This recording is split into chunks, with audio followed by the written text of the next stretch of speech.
حساب على الإرادة المحبة التمني أوي پروردگار لقيامته حساب من لقل ذكا لسر أمشتانية آية ويستوتا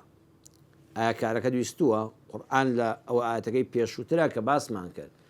الذين لا يريدون علوا في الأرض لا يريدون آية إرادتها ويستتها هرشتيك دلت بوي بتشي حزت بوي هبه ويستد بوي هبه بابا كرداري جنت كربه همان شعر نوسد دبه حسابي لا خواي پروردگار پاداش تو سزا لسر إراده لسر ويستا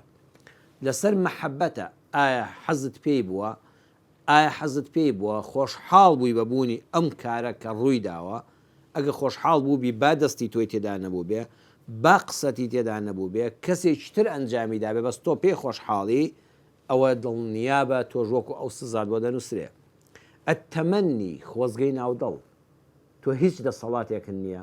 بەس خۆزگە لە دڵەوە دەخوازی ئەگەر دە سەڵاتم هەبێ وەکو فڵان کەس خراپە دەکەم وەکو فڵان کەس بێدینی دەکەم وەکو فڵان کەس خۆم بە گەورە دەنوێنم لەسەر زەویدا ئێستا کە پیاوی باشی لەبێ دە سەڵاتیدا خوای پەروەردگار وەکو حیسابی ئەو نێتی ناو دڵت بۆ دەکات ئەو خۆزگەی کە لە دڵەوە خۆزگەی پێدەخوازی وێ دەبێت زۆر ئاگامان لە خۆمان بێ هەر تەنها بەکردداری ناو دڵ بەم خۆزگە خواستنا کە لە جەستەشە هیچ سوودن نەبینی و هیچ خۆشیەک و چێژنێکن نەبینیوە پای پەروەردگار قیامەتت وێران دەکات پەروەردگار دەفەرمێ ماڵی قیامەتی ئەو کەسە ئاوەدانە لا يريدون علوا في الأرض ولا فسادا لە دڵەوە حەزیان بە خراپەکاری نییە حەزیان بە تێکدان نییە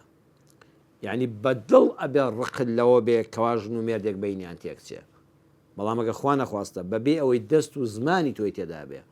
ژن و مێردێک لە یەک جیابوونەوە ماڵیان شێوە تۆ کەیفت پێی هات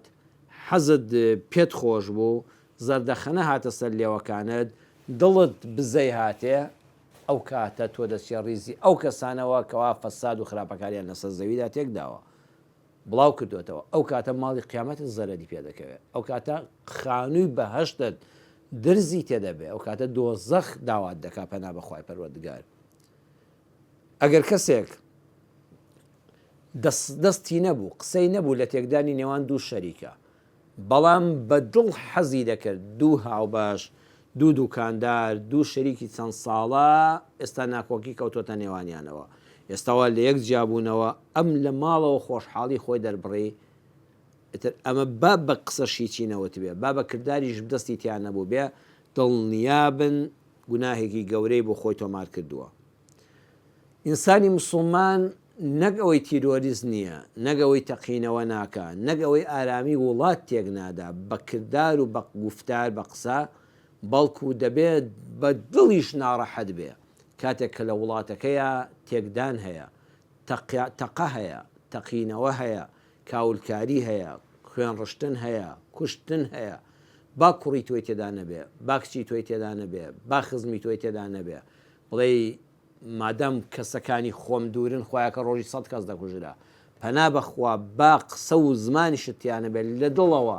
حەز بە ئارامی وڵاتەکە نەکەی حەز بە پشێوی بکەی حەز بە خوێن ڕێژی بکەی حەز بە تێکچوونی وڵاتت بکەی یەقینت هەبێ کەوا تۆش وەکو ئەو کەسەوای کە بەدەست دەستی ژۆدە خوێنی وڵاتەکەەوە خوێنی خەڵکەوە تێکدانی خاک و خەڵکەکەوە